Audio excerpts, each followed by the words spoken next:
What's up, Exploders? Today we're taking a look at two different bolt options available for the Silverback SRS spring-powered sniper rifle, and we're actually gonna go through the process of swapping from the stock bolt to the pull bolt and upgrading the spring in the pull bolt. And you'll see how that affects the FPS and the pull as well. So stay tuned, let's talk about it.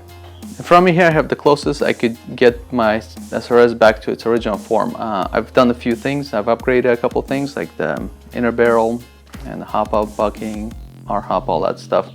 And I'm also experimenting with this new hop-up chamber that I'm designing with the top-down hop adjustment. But other than that, it's pretty stock. Right now I have the push bolt in here that it comes with, and that really was the downside of this whole gun. You could see my original review on this gun. The push bolt was a pain. It was just an arm destroyer. That was really annoying. Otherwise, I really loved the gun. So when they came out with the pull bolt, I jumped on that and has made a huge difference. Push bolt was shooting around 430 feet per second, and like I said, it's really awkward and uncomfortable. As you can see, no resistance on when you're pulling it back, but when you go to push it, that's when you gotta give it force. And I gotta say, it did break in a little bit since I first got it, so it made a huge difference. Let me show you how to take this bolt out, because I think if you get this gun, you should get the pull bolt immediately. I don't know why it even comes with this anymore, since they've solved that problem. Hopefully they'll standardize and the pull bolt will be the normal, and maybe this will be the option. So obviously I want to take the pressure out. Then you want to move the whole bolt system forward so it's not in the way here. Pop off the back plate and then pull the bolt out by holding the trigger down so you lower this here. Now what's nice about this bolt is that it's all inclusive. It's all here. If for some reason you had two different power bolts, let's say you had a CQB bolt and then you had outdoor 550 bolt, you could just move the bolt out, put the new one in. Real easy to do a power swap. That really is about the only advantage I could think of. And my bolt, which was one of the original SRS bolts, the bolt handle is screwed on here, and I've heard of people breaking this little screw. So what they've done on the new ones is they're now welding them in, so another good improvement on their end. When you buy the pull bolt, you could buy one without the bolt head, so you can take that off your existing bolt and put it on the new one. Real easy. I opted for a full bolt setup just because I wanted to have this for comparisons and for this video. So I'll put this whole thing aside. You no longer need it. So when you get the pull bolt setup, give you an extension here for the shoulder rest. You need that to give it a little bit more room of travel here. I think maybe that was what originally limited this gun from being a pull versus a push.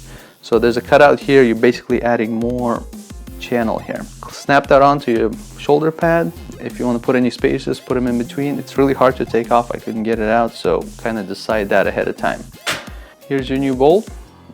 This piece is all assembled. You want to go ahead and take your piston, slide it in there. You can see it has really good air seal.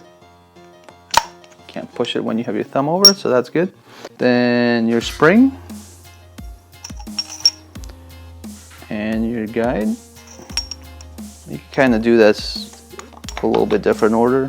I'm just trying to show you how it all goes together while it's out here in the open. So slide that whole mess in. So what I found works well is to push the spring in and hold it there with your thumb, and then get this blade going, and then let that take over and push it into place. That's it.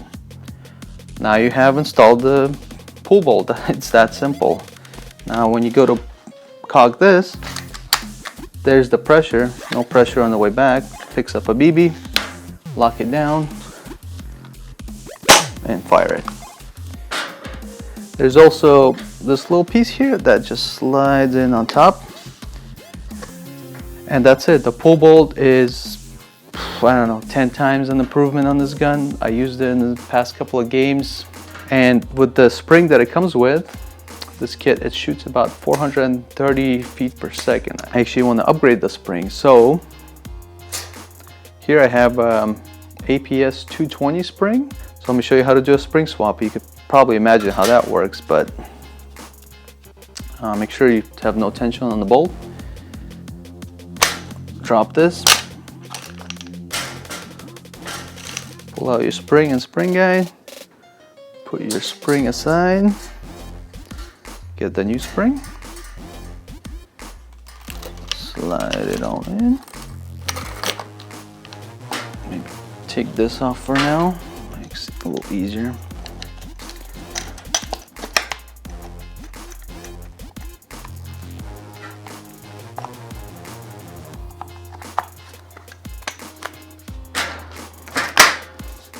There you go. It chronoed at about 520 to 530 FPS with this spring upgrade. So it's a little hot for my needs now, but the spring swap is so easy, I could probably cut back a couple of coils and get exactly at 500 where I want it. So now we just upgraded the FPS by about 90 just from swapping out the spring. And you can see the pull bolt still super manageable.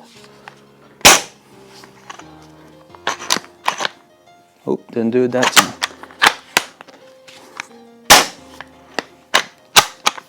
It's a little more difficult, but you know, you're shooting at high power guns. I could still do it off my shoulder. When I first got the push bolt, I could not even cock it on my shoulder without just exhausting myself. But if you put it down, super easy. So hope you guys enjoyed the comparison of the two bolt options available for the Silverback SRS. Be sure you hit subscribe so you can see more gameplay with this and more information about the hop-up mod that I'm working on currently. Thanks for watching, and I'll see you on the next one.